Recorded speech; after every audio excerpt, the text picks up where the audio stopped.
ഋഷി ബാഹുലേയനെ ഉറക്കെ വിളിച്ച അതേ നിമിഷം ആ ഓഫീസിന്റെ ഡോർ തുറന്ന് ഒരു ലേഡി അങ്ങോട്ട് കടന്നു വന്നു.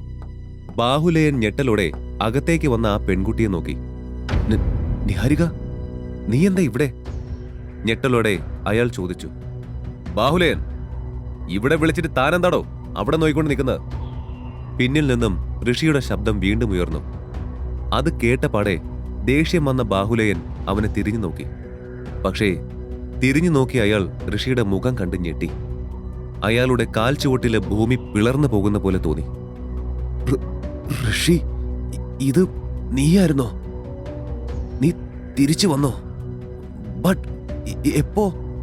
അവനെ കണ്ടപ്പോൾ എന്ത് പറയണമെന്നറിയാതെ അയാൾ വലഞ്ഞുപോയിരുന്നു. അയാൾക്ക് തന്റെ ശരീരമാകെ തണുത്തു മരവിച്ച പോലെ തോന്നി. എന്താ, തനിക്കിപ്പോ സംസാരിക്കാനില്ലേ? എന്തിനാ ഇത്രയും പരിഭ്രമം? പേടിക്കാതെ, ഇത് ഞാനാണ്, ഋഷിൻ പ്രതാപ്. ഓ വെയിറ്റ്, ഞാൻ തിരിച്ചു വരുമെന്ന് കരുതിയില്ലല്ലേ? ഋഷി പുച്ഛച്ചിരിയോടെ അയാളെ നോക്കി ചോദിച്ചു. ബാഹുലേയന്റെ പെട്ടെന്നുള്ള മാറ്റത്തിന്റെ കാരണം മനസ്സിലാകാതിരുന്ന ഗൗതം അയാളെയും ഋഷിയെയും മാറി മാറി നോക്കി. അങ്കിളെ, എന്താ എന്താ പ്രശ്നം? എന്താ പറ്റിയത്?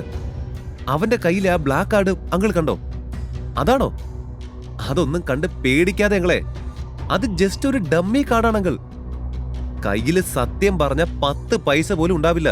എക്സ്ക്യൂസ് മീ, താൻ ഈ പറയുന്നത് ആരെക്കുറിച്ചാണെന്ന് തനിക്ക് ബോധമുണ്ടോ? ഋഷിയുടെ പേഴ്സണൽ അസിസ്റ്റന്റ് നിഹാരിക ദേഷ്യത്തോടെ ഗൗതമിനെ നോക്കി ചോദിച്ചു. ഒരു കള്ളനെ കുറിച്ച് എന്താ അതുപോരെ? അതിൽ കൂടുതൽ എന്താ അവനെ കുറിച്ച് അറിയാനുള്ളത്? പുച്ഛത്തോടെ ഗൗതം പറഞ്ഞു. വാട്ട്? ഗൗതം പറഞ്ഞത് കേട്ട് ആകെ ആശ്ചര്യപ്പെട്ടു പോയ നിഹാരിക ചോദിച്ചു. എന്താ, ഞാൻ പറഞ്ഞത് സത്യമല്ലേ? അവൻ കള്ളനാണ്, കാട്ടുകള്ളൻ. കുറച്ചു മുമ്പേ അവൻ ഫ്ലാറ്റ് വാങ്ങാൻ പോവാണെന്ന് കള്ളം പറഞ്ഞ് ഇവിടെ വലിഞ്ഞു കയറി. ഇവിടെ ഒരു സീൻ ക്രിയേറ്റ് ചെയ്യാൻ മാത്രം വന്ന കള്ളൻ. ഗൗതം ഋഷിയെ നോക്കി പറഞ്ഞു.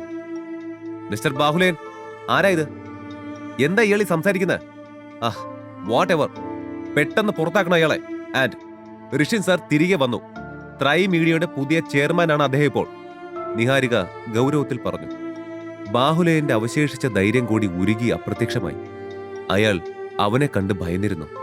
അന്ന് ഇന്ദ്രപ്രസ്ഥത്തിൽ നിന്ന് പുറത്താക്കപ്പെട്ട അതേ ഋഷിയാണെന്നോർത്ത് അയാളിൽ അല്പം പുച്ഛം എവിടെയോ ഋഷിയോട് തോന്നിയിരുന്നു. ത്രൈ മീഡിയ എന്തിനാ അവന് കൊടുത്തത്? അവൻ എപ്പോഴാ തിരിച്ചെത്തിയത്? ഇതൊന്നും ഞാൻ എന്തേ അറിയാതെ പോയത്? എല്ലാം ചിന്തിച്ചു കൂട്ടിയ ബാഹുലേയന് അങ്ങനെ വട്ടായി തുടങ്ങിയിരുന്നു. ഏയ്, നീ എന്താടി അമ്മാവനെ ഭീഷണിപ്പെടുത്തുന്നേ? ഇവനേതോ കോപ്പിലെ ചെയർമാനാണെന്ന് കേൾക്കുമ്പോഴേക്ക് ഞങ്ങളൊക്കെ എന്താ തലകുത്തി നിൽക്കണോ? വൺ മോർ തിങ്, ഇവനെപ്പറ്റി വിശദമായി എനിക്കറിയാം. ഇനിയിപ്പോ അവൻ ഏതെങ്കിലും കമ്പനിയുടെ ചെയർമാൻ ആണെങ്കിലും അവന്റെ ഒരടവ് ഇവിടെ നടക്കില്ല. അതൊക്കെ അവിടെ അങ്ങ് അവന്റെ കമ്പനിയിൽ. ഇത് ഇവിടെ എന്റെ അമ്മാവൻ റൂൾ ചെയ്യുന്ന കമ്പനിയാ. ഇവിടെ നിയമങ്ങൾ ഉണ്ടാക്കുന്നതും നടപ്പിലാക്കുന്നതും അദ്ദേഹമാണ്. അദ്ദേഹത്തിന്റെ മുൻപിൽ ഇവനൊന്നും ആരുമല്ല. ഗൗതം അഹങ്കാരത്തോടെ പറഞ്ഞു. അവനത് പറഞ്ഞു തീർന്നപ്പോഴേക്കും അവന്റെ ചെകിടത്തൊരടി വീണിരുന്നു. പെട്ടെന്ന് പ്രതീക്ഷിക്കാതെ ആയത് കാരണം അടിക്ക് ശക്തി താങ്ങാനാവാതെ ഗൗതം താഴെ വീണു. അങ്കിൾ, നിങ്ങൾ എന്നെ അടിച്ചോ? എന്താ സംഭവിച്ചതെന്ന് വിശ്വസിക്കാനാവാതെ ഗൗതം ചോദിച്ചു.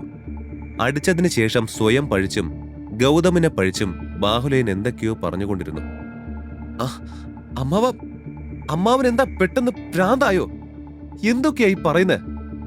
ഗൗതം തനിക്ക് മുൻപിൽ നടക്കുന്ന കാര്യങ്ങളൊന്നും വിശ്വാസം വരാതെ ബാഹുലേയനെ നോക്കി ചോദിച്ചു. മിണ്ടരുത്. മിണ്ടിയ എന്റെ തനി സ്വഭാവം നീ അറിയും, വിവരം കെട്ടവനെ. ദേഷ്യത്തോടെ ബാഹുലേയൻ പറഞ്ഞു. സോറി സർ, ട്രാഫിക് കാരണം ഞാൻ എത്താൻ അല്പം ലേറ്റായി പോയി. അതുകൊണ്ടായിരുന്നു ആദ്യം GM ബാലചന്ദ്രനെ വിവരം അറിയിച്ചതും എന്താണ് സംഭവിക്കുന്നതെന്ന് നോക്കാൻ പറഞ്ഞതും. നിഹാരിക ഋഷിയെ നോക്കി നേരിയ കുറ്റബോധത്തോടെ പറഞ്ഞു. മിസ്റ്റർ ബാഹുലേയൻ, തനിക്ക് ആരാണ് ഈ വക അവകാശങ്ങളൊക്കെ തന്നത്? ഇത്രയും കാലമായിട്ടും തനിക്ക് അല്പം പോലും മാറ്റമില്ലല്ലോ. ശേ, ഞാൻ എന്തു പറയാനാ? ഏതായാലും ഇതോടെ ഇവിടെ ഇനിയും ഒരുപാട് കാര്യങ്ങൾ മാറാനുണ്ടെന്ന് എനിക്ക് മനസ്സിലായി. ഈ സംഭവങ്ങൾ കണ്ടില്ലായിരുന്നെങ്കിൽ ഈ കാര്യം ഞാൻ തിരിച്ചറിയുക പോലും ഉണ്ടാവില്ലായിരുന്നു. അതുകൊണ്ട് താങ്ക് യു. ഋഷി നാടകീയ ഭാവത്തിൽ പറഞ്ഞത് കേട്ട് ബാഹുലേയന്റെ ഉള്ളാകെ വിഷമം കൊണ്ട് നിറഞ്ഞു.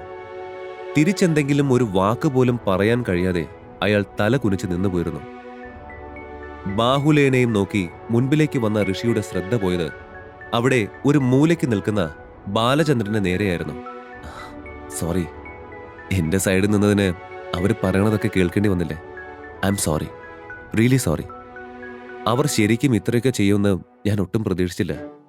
നോ സർ, എന്നോട് മാപ്പ് പറയരുത് പ്ലീസ്. ഇതിൽ നിങ്ങളൊന്നും ചെയ്തിട്ടില്ല, ബാലചന്ദ്രൻ കരുതലോടെ പറഞ്ഞു. ഋഷി മെല്ലെ തിരിഞ്ഞ് ബാഹുലേനെ നോക്കി. എന്ത് നോക്കി നിൽക്കുവാടോ? ഇയാളോട് പറഞ്ഞതിന് മാപ്പ് ചോദിക്കാൻ ഇനി തന്റെ പിയെ വല്ലതും വരുമോ? ഋഷിയുടെ ആ ചോദ്യം കേട്ട് ബാഹുലേൻ തിടുക്കത്തിൽ ബാലചന്ദ്രന്റെ അടുത്തേക്ക് വന്നു. ബാലചന്ദ്ര, എന്നോട് ക്ഷമിക്കണം, അറിയാതെ പറ്റിപ്പോയതാ, ഇനി ഇങ്ങനെ സംഭവിക്കില്ല. ബാഹുലേൻ അയാളെ നോക്കി തല താഴ്ത്തി പറഞ്ഞു. ഏയ്, അതൊന്നും കുഴപ്പമില്ല സർ, സൗമ്യമായി ബാലചന്ദ്രൻ പറഞ്ഞു. സർ, താങ്കളും പ്ലീസ് എന്നോടും ക്ഷമിക്കണം. ഞാൻ അറിയാതെ എന്തൊക്കെയോ പറഞ്ഞുപോയി. എല്ലാം എന്റെ അറിവില്ലായ്മ. ഗൗതം പറഞ്ഞത് കേട്ട് അപ്പടി വിശ്വസിച്ച് CCTV പോലും പരിശോധിക്കാൻ ശ്രമിക്കാതെ എന്തോ പ്രശ്നമുണ്ടെന്ന് കരുതി ഞാൻ നിങ്ങളോടെല്ലാം ദേഷ്യപ്പെട്ടു. I'm sorry, really sorry for that. Oh, ഇതിപ്പോ ഞാനല്ലായിരുന്നെങ്കിലോ? ഫ്ലാറ്റ് വാങ്ങാൻ വന്ന കസ്റ്റമേഴ്സിനെ ഒക്കെ നിങ്ങൾ കേറി തല്ലുവായിരുന്നല്ലേ? ഞാനൊന്ന് ചോദിച്ചോട്ടെ, ന്യായമായി പെരുമാറിയാൽ ഈ കമ്പനിക്ക് ഇഷ്ടം പോലെ കസ്റ്റമേഴ്സിനെ കിട്ടില്ലായിരുന്നോ? ഋഷി സംശയത്തോടെ ചോദിച്ചു. ബാഹുലേയൻ തന്റെ പൊട്ടബുദ്ധിയെയും എടുത്തുചാട്ടത്തെയും ഓർത്ത് വല്ലാതെ വിഷമിച്ചു. തന്റെ അനന്തരവന്റെ മുന്നിൽ താൻ എത്രമാത്രം നാണം കെട്ടെന്ന് ആലോചിച്ച് അയാൾക്ക് ടെൻഷൻ നിയന്ത്രിക്കാനായില്ല. അങ്കിളെ, എന്താ ഈ നടക്കുന്നത്? ശരിക്കും എന്താ പ്രശ്നം? നിങ്ങൾ അവന്റെ കാലിൽ വീണൊക്കെ ക്ഷമ ചോദിച്ച എന്തിനാ? അവൻ ഈർഷ്യയോടെ ചോദിച്ചു തിരിയും മുമ്പേ ബാഹുലേയൻ അവനെ ഒന്നുകൂടി അടിച്ചു. മിണ്ടാതിരിക്കണം അവിടെ. ഇതിനെല്ലാം കാരണം നീയാ. അവൻ ആരാണെന്ന് നിനക്കറിയോ? അവൻ കസ്റ്റമർ ആണെന്ന് പറഞ്ഞ് ഇല്ലാത്ത പൊടിപ്പും തൊങ്ങലും ഒക്കെ വെച്ചൊരു കഥ പറഞ്ഞ് എന്നെയും കൂട്ടി അത്രയും ബഹളം ഉണ്ടാക്കി. വിവരമില്ലായ്മയാണെന്ന് കരുതി ക്ഷമിക്കാമെന്ന് കരുതിയപ്പോ വീണ്ടും വിവരക്കേട് വിളമ്പുന്നു. ബാഹുലേയൻ ദേഷ്യത്തോടെ പറഞ്ഞത് കേട്ട് ഗൗതം സംശയത്തോടെ നോക്കി. അതിന് ഞാൻ എന്ത് വിവരക്കേട് പറഞ്ഞെന്ന് അങ്കിൾ പറയുന്നേ? അവൻ കസ്റ്റമറാ, ശരിക്കും കസ്റ്റമറാ. എന്റെ പൊന്ന് ഗൗതമേ, ഋഷ്യൻ കസ്റ്റമർ അല്ല. ഈ ബിൽഡിംഗ് മുഴുവൻ അവന്റെ ഫാമിലിയുടേതാ. എന്താ അമ്മ അവൻ പറഞ്ഞത്? ഈ EDS കൺസ്ട്രക്ഷൻ അവന്റെ ഫാമിലിയുടെ ആണെന്നോ? ഗൗതം ചോദിച്ചത് കേട്ട് ബാഹുലൻ അതേ എന്ന് തലയാട്ടി. അതെങ്ങനെ ശരിയാവും? ഇത് ഇന്ദ്രപ്രസ്ഥം ഗ്രൂപ്പിന്റെ അല്ലേ? ഗൗതം ഒന്നും മനസ്സിലാവാതെ വീണ്ടും ചോദിച്ചു. ഓ ഗൗതമേ, അവൻ ആ സെയിം ഇന്ദ്രപ്രസ്ഥത്തിന്റെ അവകാശിയാണ്. അവന്റെ മുഴുവൻ പേര് ഋഷിൻ പ്രതാപ് എന്നാണ്. പ്രശസ്തമായ ത്രൈ മീഡിയയുടെ നിലവിലെ ഒരേ ഒരു ചെയർമാൻ. ഇന്ദ്രപ്രസ്ഥം ഗ്രൂപ്പിന്റെ ബിസിനസ് സാമ്രാജ്യത്തിൽ ഏറ്റവും പ്രധാനം ഈ ത്രൈ മീഡിയയാണ്. ഈ കൺസ്ട്രക്ഷൻ കമ്പനിയൊക്കെ അതിനുശേഷമേ വരൂ. അത്രയും വലിയൊരു കമ്പനിയാ ഇവൻ സ്വന്തമാക്കി ഇപ്പോ നടത്തിക്കൊണ്ടു പോകുന്നത്. ഇനി തലച്ചോറ് പ്രവർത്തിച്ചൊന്ന് ഓർത്തു നോക്ക്, എന്തുമാത്രം വലിയ ആളാണ് ഋഷിയെന്ന്. ഉറച്ച സ്വരത്തിൽ ബാഹുലേയൻ പറഞ്ഞു നിർത്തി. 2-3 വർഷം മുൻപ് പല ബിസിനസിന്റെയും ചുമതല ഏറ്റെടുത്തിരുന്നു. അന്ന് അവൻ അല്പം കൂടെ പാവമായിരുന്നു. പക്ഷേ അന്നും ഇന്നും എന്നും അവൻ നല്ല ആളായിരുന്നു. ഇടയ്ക്ക് എന്തോ കുഴപ്പമുണ്ടായത് കാരണം അവനെ വീട്ടിൽ നിന്നും പുറത്താക്കിയതായിരുന്നു.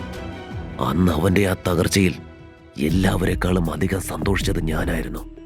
പക്ഷേ ദേ, ഇപ്പോൾ അവൻ പണ്ടത്തേതിലും ശക്തമായി വന്നിരിക്കുന്നു. എന്റെ സ്വപ്നമെല്ലാം പോയി. സ്വപ്നം കണ്ടതെല്ലാം പോയി. ബാഹുലേയൻ തന്റെ മനസ്സിൽ സങ്കടത്തോടെ ഓർത്തു. മിസ്റ്റർ ബാഹുലേയൻ, താൻ എന്താ ഇത്രയൊക്കെ ചിന്തിച്ചു കൂട്ടുന്നത്? ഋഷി കളിയാക്കി പറഞ്ഞത് കേട്ട് ബാഹുലേയൻ തിരിഞ്ഞു നിന്നു. അപ്പോഴാണ് അല്പം മാറി നിൽക്കുന്ന നിഹാരികയെയും ബാലചന്ദ്രനെയും ഋഷി ശ്രദ്ധിക്കുന്നത്. എന്തിനാ രണ്ടുപേരും അവിടെ നിൽക്കുന്നത്? ബഹുമാനം മതി, വാ, ഇനി അല്പം ഇവിടെ ഇരിക്കെ. അവൻ ബാലചന്ദ്രനെയും നിഹാരികയെയും നോക്കി പറഞ്ഞു. It's okay sir. അപ്പോ ഗൗതം, ഇതെല്ലാം ഓൾമോസ്റ്റ് മാനേജറുടെ ഐഡിയ ആയിരുന്നല്ലോ. സോ ആരാണ് നിന്നെ ഇവിടെ ജോലിക്കെടുത്തത്? ഋഷി ഗൗരവത്തിൽ ചോദിച്ചു.